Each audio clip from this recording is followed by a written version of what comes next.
the name of Allah, the most merciful and the most beneficent. Hello everyone, welcome to Mathematics Basic to Advanced level. In this lecture, I will solve AJK PSC 2017 MCQs. That is, let T is a function from V to W be a linear transformation. Then which of the following is true? Solution theorem, that is, let T is a function from U to V be a linear transformation. Then range of T is a subspace of V, so range is equal to V.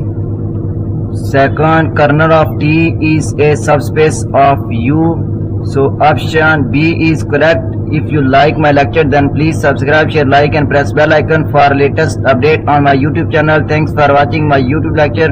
Okay, Allah Hafiz.